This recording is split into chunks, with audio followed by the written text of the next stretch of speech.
เส้นทางโฮจิมินห์เรียบตามสายผู้หลวงเบื้องตะวันตกถือว่าเป็นสัญลักษณ์แห่งน้ำใจห่วมสัมพันธ์สุหบแบบพิเศษลาวเวียดนามต้านจักรพรรดิผู้หุกหานโดยน้ำไส้เส้นทางสายผู้หลวงเบื้องตะวันตกผ่านดินแดนลาวเป็นเส้นทางที่ช่วยให้เพื่อนสหายเวียดนามในการลำเลียงขนส่งอาวุธยุทโธปกรณ์ก็คือกำลังพลไปสู่การเปิดบั้นหบปลดปล่อยภาคใต้เวียดนามอย่างมีไซเส้นทางสายผู้หลวงเบื้องตะวันตกผ่านผืนแผ่นดินลาวมีความยาวทั้งหมดประมาณ 20,000 กิโลเมตรใช้เวลาสร้าง16ปีเริ่มแต่ปี 1959 หาปี 1975 ตลอดระยะเวลาดังกล่าวได้ขนส่งกองกำลังกองทัพประชาชนเวียดนามหลายเหล่าหบหลายกองพลนอกนั้นยังได้ส่งเสบียงอาหารเกือบ 1.2 ล้านตนน้ำมันเอ็ดซัง515 ล้านลิตรและอื่นๆประธานไก่สอนพรหมวิหารได้สรุปว่าเส้นทางโฮจิมินห์หรือเส้นทางสายผู้หลวงเบื้องตะวันตกได้ช่วยให้การปฏิวัติปลดปล่อยภาคใต้เวียดนามมีเงื่อนไขสะดวกและจากเงื่อนไขสะดวกในการปลดปล่อยเวียดนามจึงเป็นเงื่อนไขให้แก้การปฏิวัติลาวดังนั้น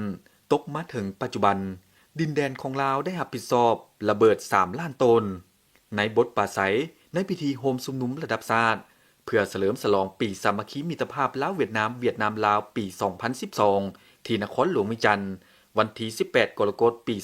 2012 สหายจุมมลีไสยศรเลขาธิการใหญ่คณะบริหารงานศูนย์กลางพรรคประชาชนปฏิวัติลาวประธานประเทศแห่งสาธารณรัฐประชาธิปไตยประชาชนลาวได้กล่าวบางตอนว่าเส้นทางโฮจิมินห์เรียบสายผู้หลวงเบื้องตะวันตกในยามสงครามได้กลายเป็นสนามรบอันดุเดือดที่ได้สร้างความสูญเสียทั้งชีวิตและทรัพย์สินของประชาชนลาวเป็นจำนวนหลวงหลายสนามรบบนเส้นทางโฮจิมินห์แม่นสนามรบที่ทหารเวียดนามได้สามัคคีกับทหารและประชาชนลาวต่อสู้บนจิตใจสากล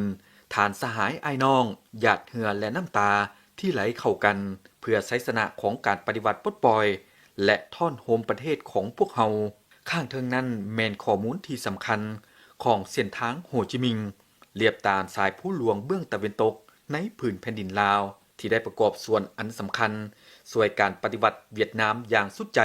สุดกำลังเมื่อนั่งเป็นพันธะของตนการเสียสละอันสูงส่ง